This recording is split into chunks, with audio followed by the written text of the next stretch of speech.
Hey guys, it's Dawn. Today I want to do a wrap up of everything I read in January with short, spoiler free reviews, as well as talk about everything I accomplished as far as writing in January.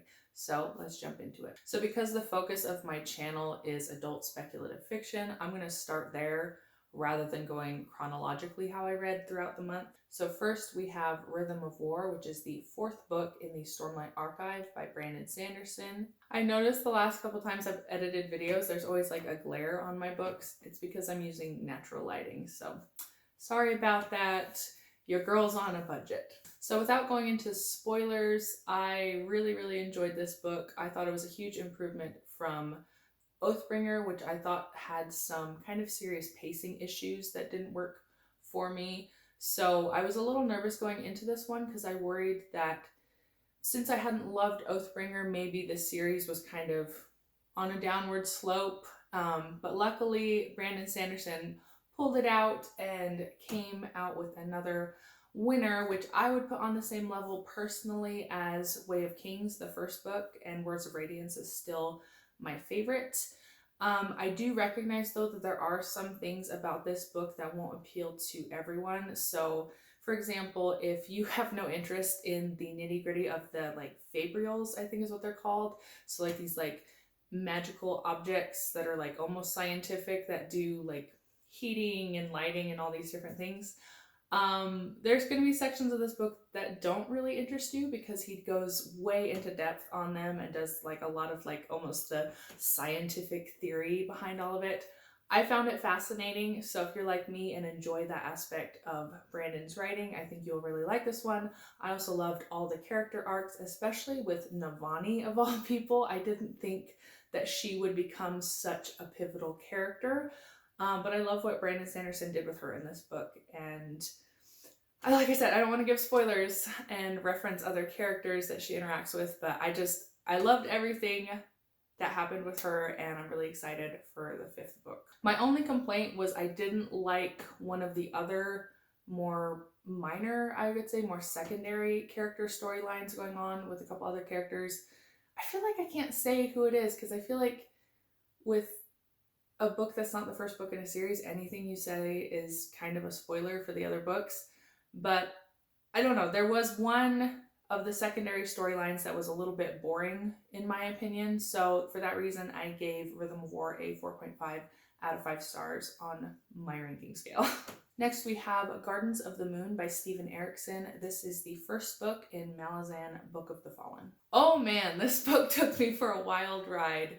All I can say is every single criticism you've ever heard about this book is 100% true. However, I came away feeling like all of those things weren't necessarily bad things. It's just a matter of taste and a matter of adjusting your reading to this more difficult style, I guess. So for the first like maybe 100 pages of this book, I thought it was going to either be like a 1 or 2 star or even a DNF. I had no idea what was going on. There were too many things being introduced and not explained, too many characters to follow. The geography was kind of confusing. The magic system wasn't explained at all and was just kind of thrown in and you were expected to figure it out. And so at first I didn't like this book, but because of some reviews I had heard from people I trusted, I thought, okay, I need to at least stick it out and keep trying to get through the next like 100 pages or so. So I got to somewhere between 100 and 150 pages in and something clicked. And suddenly I was really invested in all these different storylines and all the different character arcs. And I wanted to know what was going on. And I was so intrigued by the freaking world building, even though it's like so veiled and there's so much that you don't know and that Erikson isn't willing to spoon feed you. Oh man, what you do get is just, it's really good. It's really good. I loved this book and I'm really excited to continue with the series. Although because it is such a difficult, chewy book to get through, I'm not in a hurry to pick up the second one. So I don't know if I'll pick up that one until like March or April or maybe even later than that. It just depends on how I'm feeling. But yeah, I 100% recommend this book if you're looking for something a little more challenging in the genre or you just want to be wide read in adult fantasy. But yeah, it's so good, but like it just slaps you back and forth across the face with how much it demands from you as a reader, which I think is good sometimes. There are plenty of fantasy books out there that are pretty straightforward and you're just there for a fun ride. Whereas this one, it's not taking you for a fun ride. It's taking you down a difficult path and it expects you to keep up. My only complaint, which I can't go into detail because it feels very spoilery, but I feel like Steven Erickson's, or at least one of his weaknesses, is romance. Like he tried to insert a couple different romance, relationships in, and I felt like they came out of nowhere and had no development. So I thought that was a weakness of the story, and for that reason, I only gave it 4.5 out of 5 stars, but otherwise, incredible book. I love it. I'm excited for the rest of the series. Also, I may or may not have kind of a rambly writing craft video coming out soon where I use Gardens of the Moon as a reference. So hopefully I'll be brave enough to edit and post that because it is quite unlike anything I've ever posted before. So we'll see. But I did film it. It's just sort of sitting in my phone's memory right now. So look out for that maybe. All right, the last fantasy I got to this month was Seeking Shadows by E.A. Cartwright. And this was actually an arc that I read. So I ran into this author on Instagram and just happened, to time it right that I saw that she was asking for arc readers. And so I filled out the application and ended up getting a nice e-copy, which I was very grateful for. Thank you, E.A. Cartwright. So the basic premise of this book, I'll try to explain it properly. We're in a made-up world. It does feel like low fantasy, where it's like kind of a modern setting, and it's very much based on our world. It just has like different names. But there are reapers and angels, and the reaper's job is to take souls away from their bodies so that people can die, because otherwise, I guess, if they don't do that, the soul is trapped in the body and the person suffers in like kind of a dead shell, if that makes sense. Whereas the angels are the opposite. Like they're there when children are born, I guess, or a little before. It was a little unclear about that, but they basically give the soul to the body, so they're the opposite. And so because there's these two like opposite things, there's something called the balance in this world, and it has to be kept just so otherwise things will be kind of thrown into chaos. And so that's where the conflict of the story comes. So our main character, Brenwyn, is kind of set up to become the next leader of the Reapers. However, somebody in like the kind of higher echelon of, the leadership of the Reapers decides that he wants to be the leader. So there's this whole betrayal, and I don't want to give spoilers or anything, but basically he turns on them and shifts something in the balance, and it's up to her to fix things. And then she also has this really cool angel sidekick that tags along. I think his name was Luke. He was really fun. I love their dynamic because Brenwyn was very much like kind of sullen and introverted, whereas he was very happy and extroverted. So just their character dynamic together was really fun. And then there's also a third character who is actually a point of view character, just like Brenwyn is. And her name was Jay, and she's working for this kind of massive global corporation that has kind of revolutionized a lot of different technologies around the world. But I guess it turns out that they're kind of evil, and so they're also kind of one of the antagonists in this story. So it was very interesting trying to keep up with all this different stuff. And there were actually 3 different point of views. So you had Brenwyn's point of view, you had Jay's point of view, and of all people, you had actually the CEO or founder of this corporation. He had the fewest, I hear a dog. He had the fewest sections, so at times I did feel like his point of view was a little bit superfluous. Like the sections that were from his point of view could have been accomplished differently. But it was interesting. One thing that I also didn't like, and this is my personal preference, was that it was all written in first person, which if it's just one point of view isn't a big deal, but I always find it strange when it's first person, multiple point of view.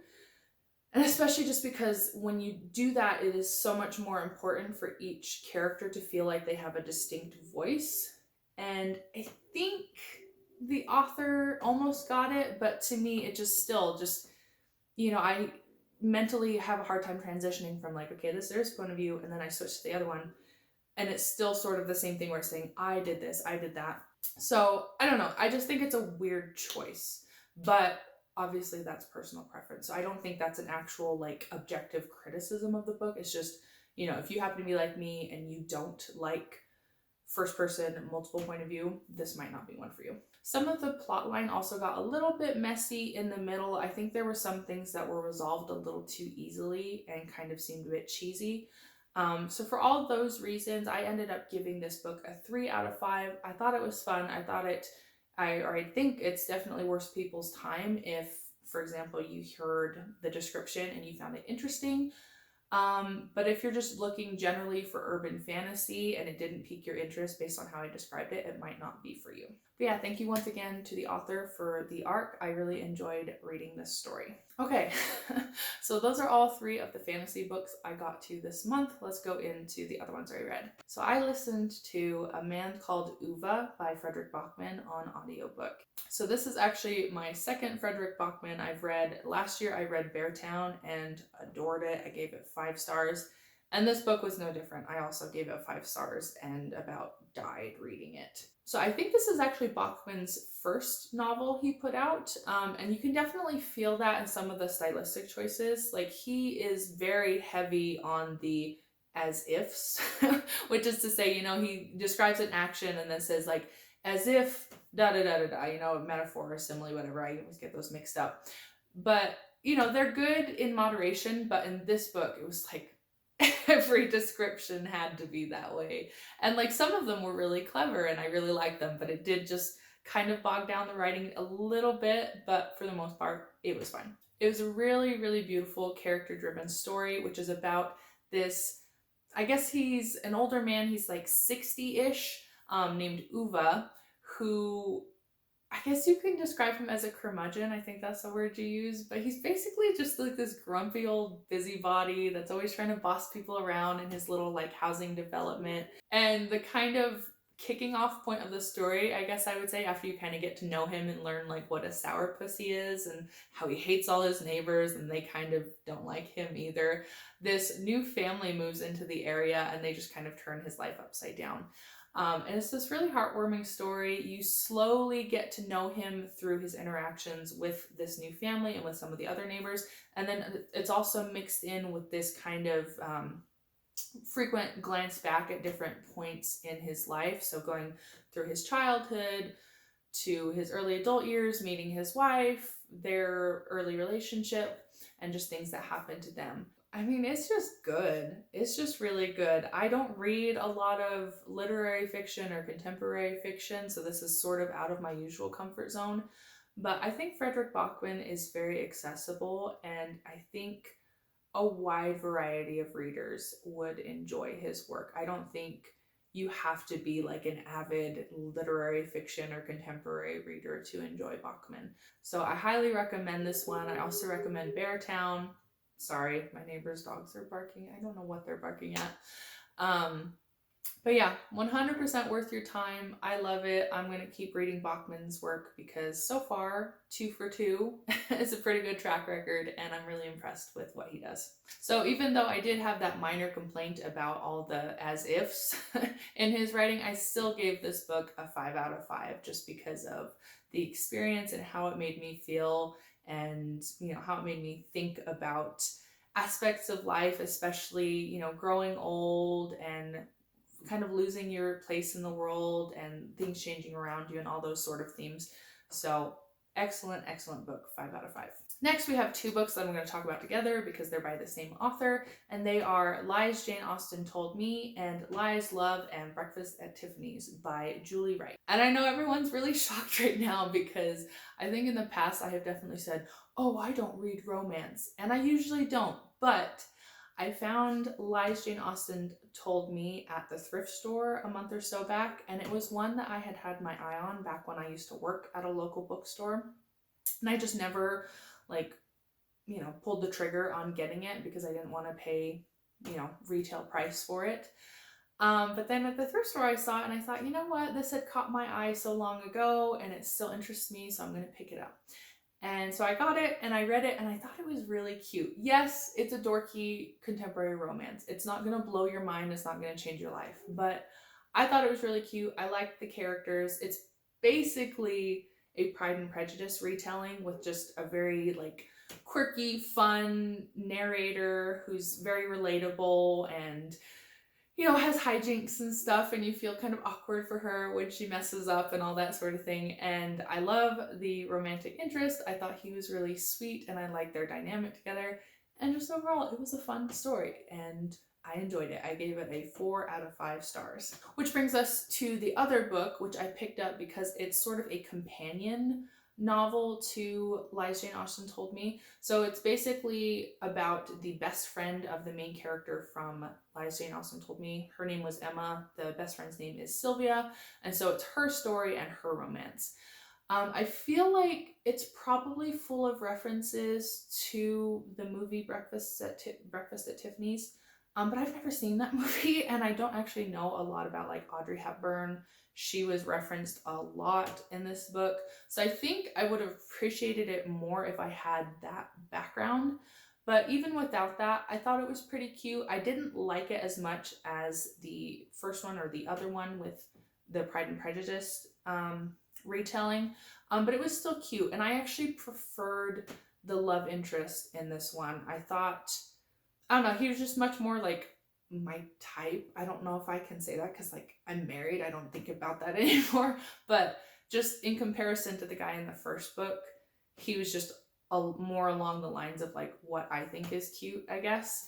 And I also thought Sylvia was even more relatable than Emma because Emma was kind of the career woman, feminist sort of personality, which that's just not me. Whereas Sylvia was kind of a down to earth, introvert, very artistic sort of thing, which, I mean, I'm a writer and I'm definitely an introvert. So I just related to her more. So I ended up giving Lies, Love, and Breakfast at Tiffany's 3.5 out of 5 stars. I just felt like there were more times in this book compared to the other one where I had to suspend my disbelief in kind of weird and annoying ways. I guess to give context, the background of this one is that she's working in the film industry, and there were things that happened toward the end with like the resolution. I'm like, that would never happen in Hollywood. Like that is a very like squeaky clean, happy ending for a really, really difficult industry. You know what I mean? So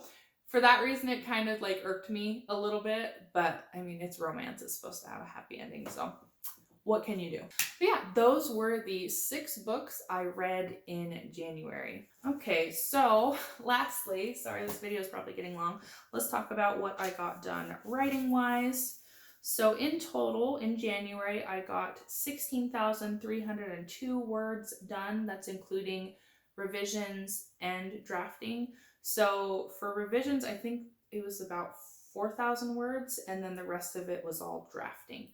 So all of the drafting was for the Elf and the Goblin novella, whereas the 4,000 words of revisions was for the network. So I'm pretty happy with that. It's a good, like, solid start to the year. I would like to get to a point where I'm comfortable doing between 20 to 25,000 words in a month pretty easily. But that's definitely something, I'm gonna have to work up to. It's just like anything in life, you have to practice it to build up your strength, in this case, writing strength, I guess. But I am super happy with what I got done in January. That is not a shabby start to the year. Okay, so I guess that wraps up this video. I hope you enjoyed hearing how my January went. If you feel like it, definitely let me know how your January went down in the comments. Thank you guys so much for watching this video. I hope you have an amazing week, and as always, happy reading. Bye!